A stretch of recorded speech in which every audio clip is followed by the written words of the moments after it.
Mulai. Ya, Assalamualaikum warahmatullahi wabarakatuh. Waalaikumsalam warahmatullahi Waalaikumsalam warahmatullahi wabarakatuh. Pada kesempatan ini, kelompok kami akan mendiskusikan mengenai konflik Laut Cina Selatan pada strategi menangani konflik Laut Cina Selatan. Ya, kita perlu tahu dulu apa yang melatar belakangi dan alasan-alasan atau penyebab-penyebab utama dalam timbul dan munculnya konflik Laut Cina Selatan ini akan kita bahas sebelumnya. Nah, langsung saja, jadi kita langsung membahas mengenai latar belakang konflik beserta alasan LCS mengapa diperkuatkan menjadi konflik itu akan dijelaskan oleh Saudara Rizal. Kepada Saudara Rizal dipersilakan. Oke, terima kasih. Di sini kita ada latar belakang konflik. Konflik ini dilatar belakangi oleh saling klaimnya negara-negara yang terlibat terhadap kepemilikan pulau-pulau yang terdapat di perairan Laut Cina Selatan. Ya, ini terdapat 6 negara yang terlibat dalam konflik tersebut. Yang pertama ada Cina atau Republik Rakyat Tiongkok, kemudian ada Vietnam, ada Filipina, kemudian ada Malaysia, Brunei Darussalam, dan juga apa itu? Oke. Kemudian ada posisi geostrategis atau alasan LCS diperebutkan Laut Cina Selatan. Laut Cina Selatan terletak pada posisi geostrategis yang penting sehingga banyak menjadi perebutan dari negara-negara di sekitaran Laut Cina Selatan. Hal tersebut merupakan penghubung atau Laut Cina Selatan merupakan penghubung antara Samudra Pasifik dan juga Samudra Hindia, di mana lautan tersebut menghubungkan perdagangan negara-negara yang ada di kawasan Asia, Amerika, dan juga Eropa. Di sisi lain, terdapat juga sumber daya alam yang dimiliki oleh perairan tersebut. Hal tersebut yang mendorong mengapa banyak negara yang memperebutkan Laut Cina Selatan yang disebabkan oleh sumber daya alam yang terkandung di dalamnya, seperti kelapa, sukun, minyak pohon tang, kemudian ada pisang, dan juga sumber daya alam lainnya. Beberapa sumber juga mengatakan bahwa Laut Cina Selatan juga terdapat mineral yang terdapat dalam seperti sumber daya minyak dan mineral yang berguna bagi negara-negara yang menambangnya. Oke, terima kasih Saudara Rizal yang telah menjelaskan mengenai latar belakang konflik dan alasan mengapa Laut Cina Selatan ini diperebutkan. Nah, selanjutnya kita langsung membahas mengenai strategi negosiasi, di mana dalam pembahasan kali ini terdapat beberapa materi, yakni jenis negosiasi yang kami pilih, kelompok kami pilih dalam meresolve konflik Laut Cina Selatan ini. Terus kemudian ada tahapan-tahapan negosiasi yang bersifat teknis dan strategi negosiasi apa yang kami tawarkan dalam menyelesaikan konflik Laut Cina Selatan ini. Jadi langsung saja materi akan dijelaskan oleh saudara. Ya, terima kasih. Saya menjelaskan mengenai negosiasi yang dipilih oleh pihak-pihak yang berkonflik di Laut Cina Selatan. Yang pertama, adanya penyelesaian konflik Laut Cina Selatan, kita melihatnya menggunakan negosiasi inovatif, dan yang kemudian negosiasi inovatif merupakan negosiasi yang diikuti oleh seluruh pihak yang terlibat, yang menghasilkan sebuah negosiasi baru yang belum pernah ada sebelumnya dan menguntungkan semua pihak yang terlibat tanpa ada pihak yang dirugikan. Mengedepankan simbiosis mutualisme sehingga tidak ada pihak yang merasa dirugikan, juga menyelesaikan konflik dengan harapan konflik itu terselesaikan dengan secara keseluruhan. Demikian, moderator. Oke, terima kasih. Jadi lanjut saja dengan negosiasi yang sesuai dengan negosiasi negosiasi yang kami untuk menyelesaikan konflik Laut Cina Selatan akan dijelaskan oleh saudara Cyril. Kepada saudara Cyril dipersilakan. Ya, terima kasih saudara Disko. Saya akan menjelaskan tahap-tahap negosiasi yang akan kita bahas dalam menyelesaikan konflik di Laut Cina Selatan. Ya, yang pertama terlebih dahulu kita akan melakukan yang namanya pre-negosiasi konflik. Jadi kami akan mencari status-status negara yang terlibat pengakuan tersirat, kemudian memanggil pihak-pihak bersengketa secara terbuka. Kemudian kami juga akan menjelaskan masalah-masalah yang ada di Laut Cina Selatan.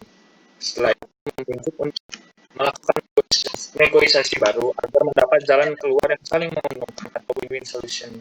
Jadi kami di sana nanti akan menjelaskan dan mendefine status-status yang telah diklaim oleh negara-negara di Laut Cina Selatan.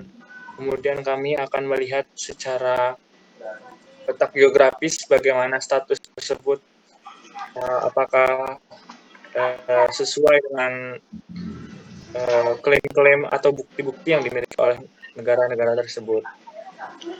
Kemudian kami ini memanggil pihak-pihak bersengketa dengan melakukan negosiasi secara terbuka pada khususnya 6 negara ini.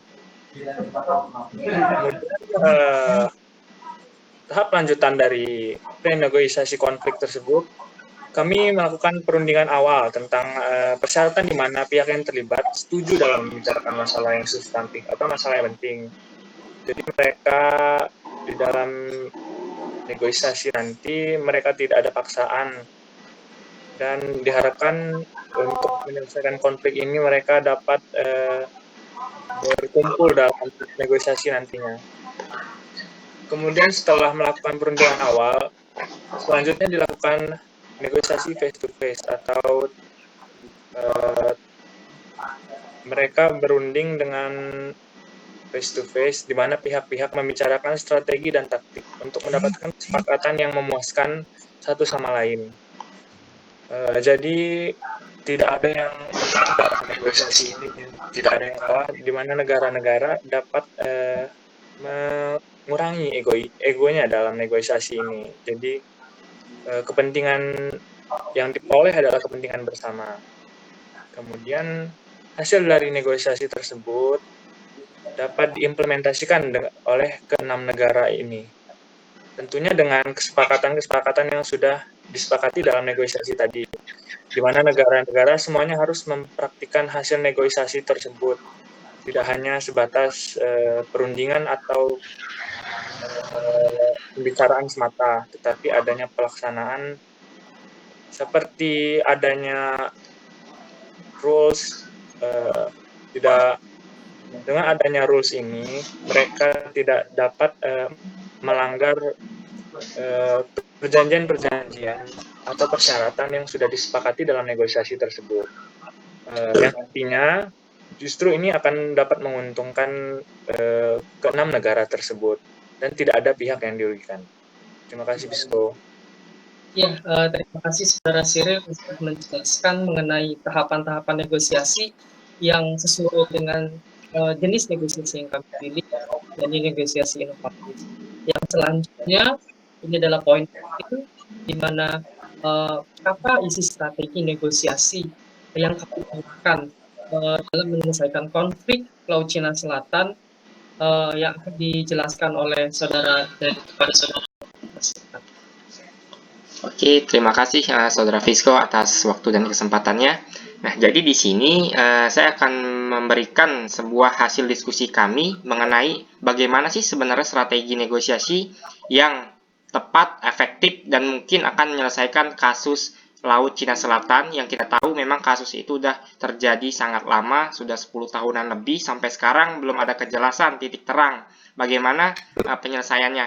Nah, jadi dari hasil diskusi kami, berdasarkan pertimbangan-pertimbangan dari hasil pemetaan kami tentang konflik tersebut, kami menyimpulkan ada satu strategi negosiasi yang menurut kami itu tepat dan efektif untuk menyelesaikan konflik tersebut, yaitu di sini ada 3 poin penting yang akan saya sampaikan.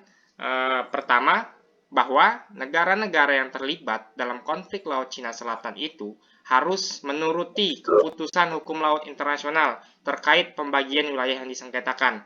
Mungkin kalau kelompok kami perkirakan bahwa konflik ini terus-terusan berlangsung karena adanya klaim-klaim yang dilakukan oleh negara-negara terlibat, di mana klaimnya tersebut tidak sesuai dengan ketentuan hukum laut internasional. Itulah mengapa tidak ada titik temu di antara negara-negara yang terlibat. Mereka mengklaim karena sejarah, mereka mengklaim karena pernah berlabuh, pernah berlayar di sekitar Laut Cina Selatan.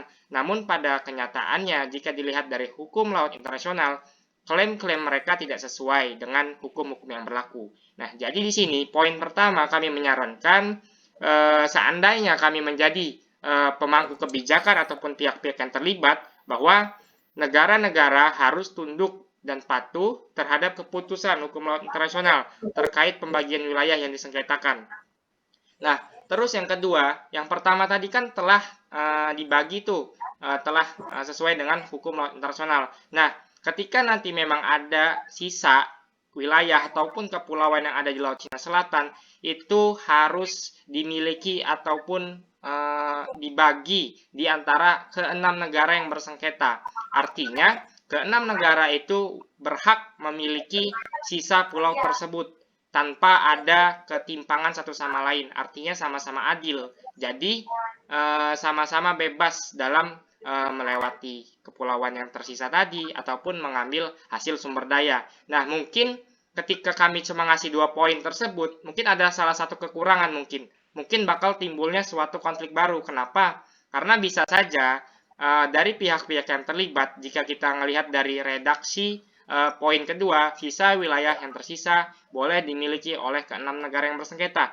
Namun di sini kami lebih menambahkan poin penting yang ketiga. Nah, ketika memang itu udah dibagi tuh wilayah yang tersisa tadi, nah negara-negara yang terlibat, negara-negara yang berhak memiliki yang tadi 6 negara, yaitu China, Filipina, Vietnam, Taiwan, Malaysia, dan Brunei, mereka harus membuat yang namanya norma ataupun aturan di mana norma tersebut bersifat mengikat dan mengatur perilaku mereka dalam menggunakan sumber daya yang ada dalam wilayah itu.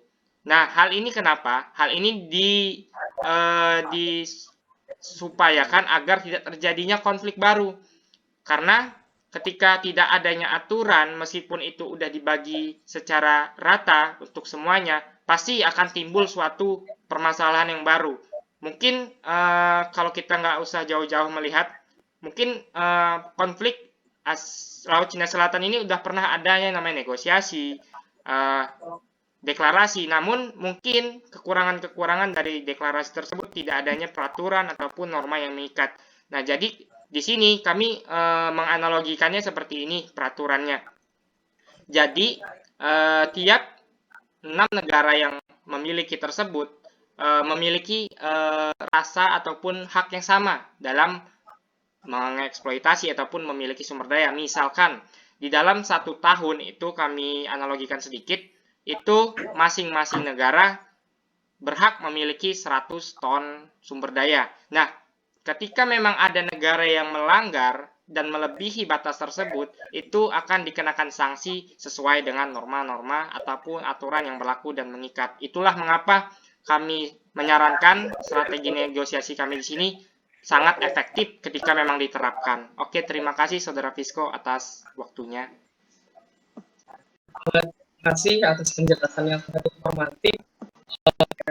Jadi simpulkan bahwa memang konflik Laut Cina Selatan ini merupakan konflik yang sudah cukup lama berlangsung, di mana ada 6 negara yang terlibat, dari negara-negara ASEAN ke negara-negara di Asia Timur, yang sebenarnya itu alasan utamanya yakni karena adanya batas-batas teritorial yang jelas antara ke-6 negara yang mengklaim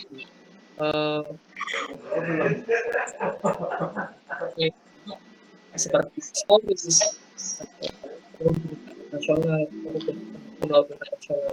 Nah, untuk negosiasi ini itu menggunakan negosiasi inovatif, di mana menurut pendapat tahap 3 tahap yang sudah dijelaskan dan substansi dan strategi negosiasi yang sudah dijelaskan dari Saudara Dani tadi. Terima kasih atas perhatiannya. Wassalamualaikum warahmatullahi wabarakatuh. Waalaikumsalam warahmatullahi wabarakatuh.